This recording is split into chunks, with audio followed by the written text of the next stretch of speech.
How we doing, everyone? It's John again. Today I'm going to do a video on NSSAs and totally NSSAs, which are not so stubby areas, and totally not so stubby areas.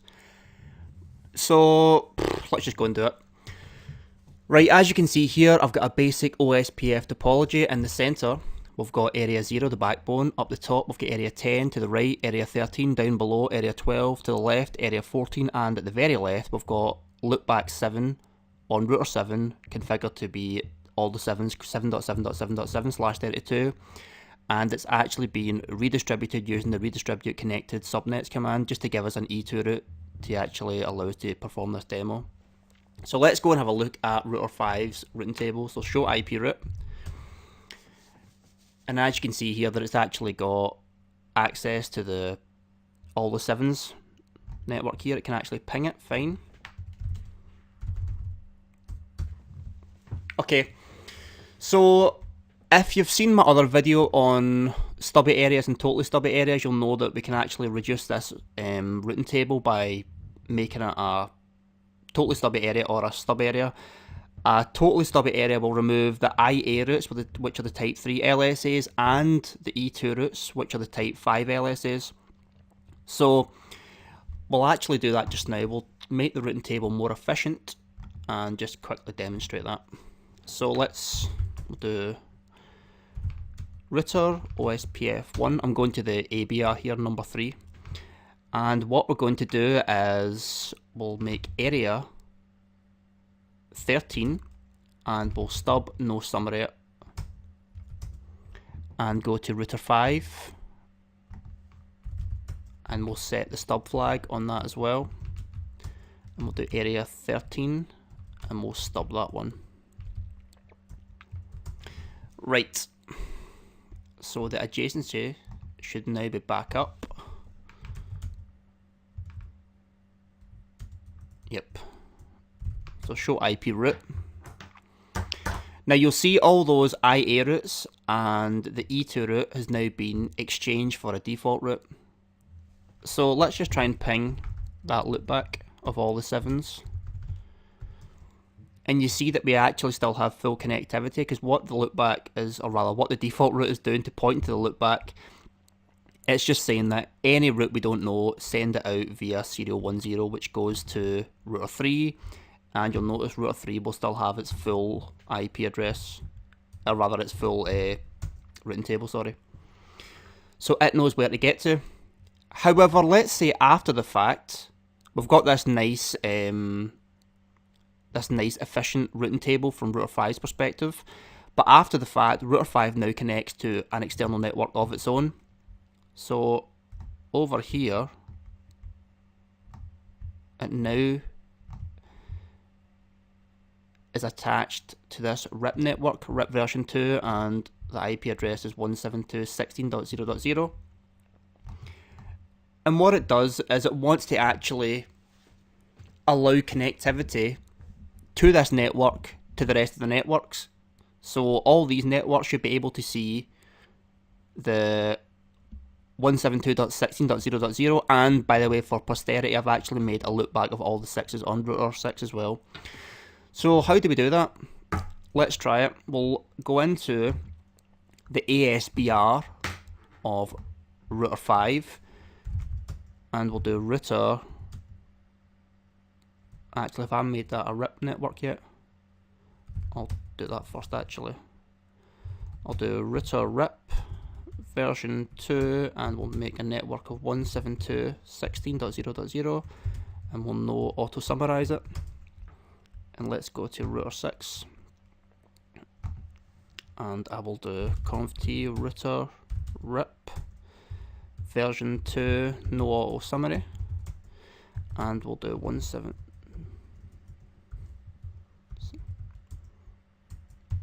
and we'll do all the 6s as well. Okay, so show IP route. Yes, we're actually seeing the loopback of router 6 now. So let's say we go into and we try to redistribute this new route back in to the rest of the network. So router 7 can see it, router 10, router 2, router 9 can all see loopback 6s quad 6 IP address. Watch what happens though. I go to the ASBR of router 5 and I do router OSPF 1 and I redistribute rip up subnets. Look what happens. It's not actually allowing me because it's set to a stub area. Because essentially when you make an area a stub area or a totally stubby area, or rather in this case a totally stubby area, we're actually taking out the type 5 LSAs, and well, that means no external routes, and we're trying to introduce an external route. So what we need to do is actually use something called a not so stubby area and a totally not so stubby area, which actually allows, it will essentially strip out, in the case of a totally stubby area, or rather a totally not so stubby area, it will actually strip out all the IA routes, which are these ones here, 1, 2, 3, 4, oh. And it will also strip out the external route of all the 7s. However, external routes which are local to it, i.e. connected, its own external routes, not this one here because that's obviously through the network, its actual local external routes will be allowed to pass through, because they will become type 7 LSAs and then eventually be converted back into type 5 when you use something called the not so stubby area and totally not so stubby area. So first off, what I'll do is I'll actually configure a totally not so stubby area first, which will actually remove all the inter-area OSPF routes with a default route as well as the E2 route as well. So let's do that just now. We'll go to router 3 and we'll do configurre router OSPF 1 and we'll do no area 13 stub no summary. Take that off and we'll go to router 5. That adjacency will be lost for a second, but it'll reconnect once I take the stub flag from this. So we'll do router OSPF 1 and we'll do no area 13 stub. So we'll take the stub flag off that and the adjacency should now resume itself.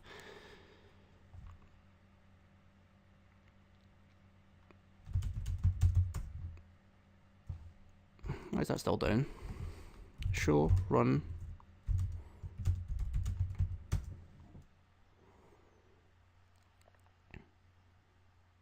That's still connected to that, my fault. No area 13 stub, that should be that.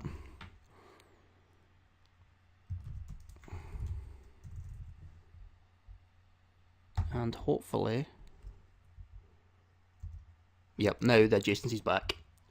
Okay, so let's go into router 3 and we're going to make it a totally not so stubby area, which will remove all these routes with a default route, including the external route.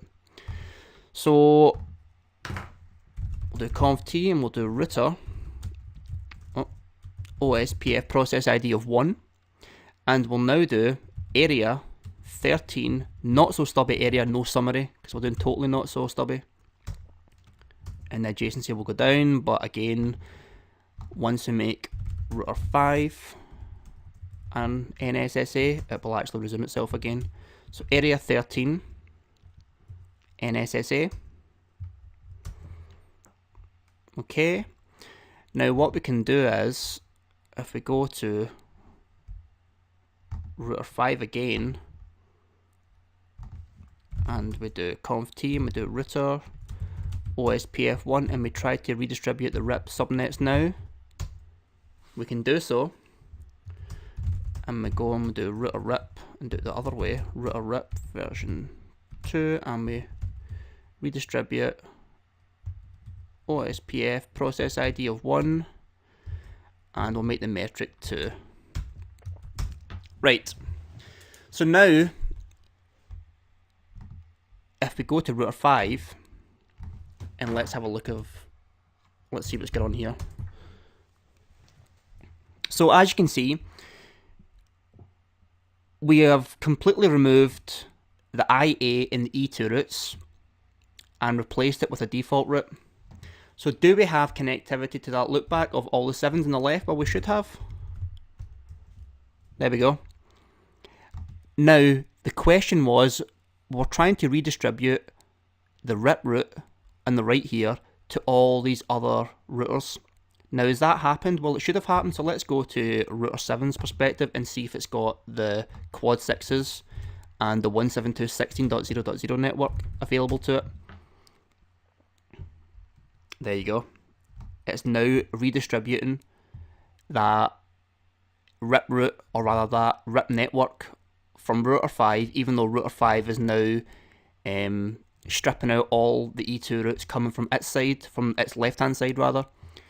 So that would remove the totally not so stubby area, removes the E2s and the IAs, but let's say we want to keep the IAs but just remove the E2s.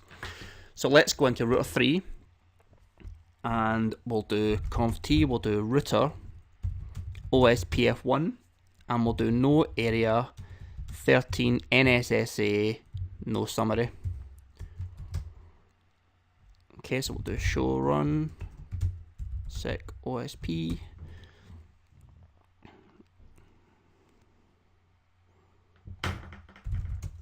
and we'll do router OSPF1 no area 13. Just make sure that's right.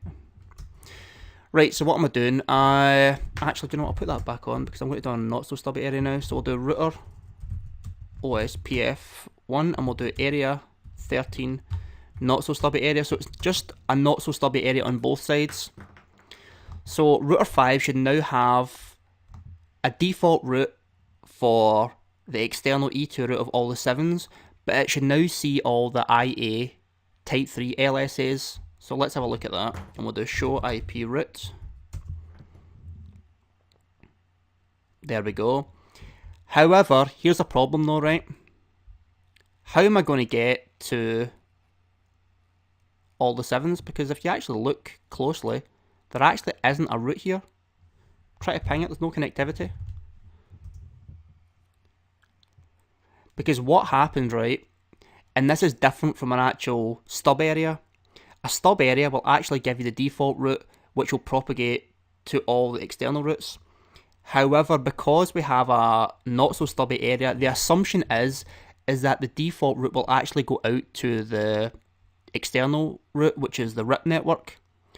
So you can't just type in not so stubby area, make this a not so stubby area, and have the assumption be that the default route will go out to the left here, and then go and have access to router 3's routing table to actually see the quad 7s.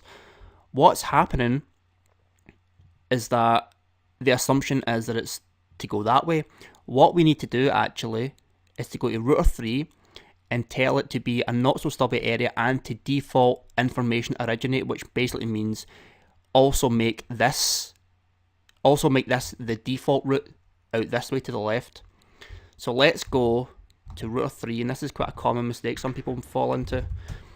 And we'll do router OSPF1 and we'll do no area 13 NSSA and router OSPF1 and we'll do, this is the way it should have been configured, which is area 13 NSSA and default information originate.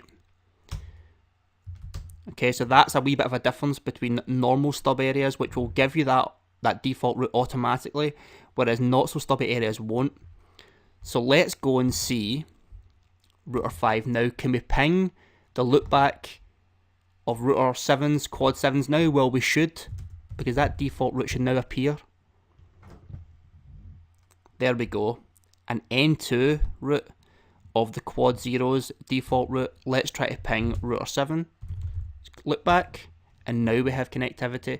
And like I said, same from the point of view of router 9. Can that ping the now redistributed route of the RIP network? Ping all the 6s up here to the right? Yep. So, as you can see, not so stubby areas can allow stripped down routing tables, which are great for efficient computational, for saving on computational power and just being more efficient. But they also allow the redistribution of its own locally connected external routes. as you can see from router 6's loopback now being redistributed back in, even though router 5 is chopping out all the routes here to make it more efficient. So that's essentially how to configure not so stubby areas and totally not so stubby areas, and just make sure that you remember that little caveat when it comes to not so stubby areas. The assumption will be that the default route will actually propagate out to the new external area to the right in this case. If you want that default route to go this way, out to this network, you need to specify on this ABR, router 3, default information originate to make sure that the default route propagates this way to make sure you actually have full connectivity to the rest of the network. Okie doke. So hopefully that was clear. It's a bit muddy sometimes, but the key to this is really just to practice it. Once you do it enough times, you will actually see that it's not so complex. So practice it a few times and, well, yep, you'll get there. And that's the end of the video. Okay, doke. So I'll see you guys soon. Thanks very much.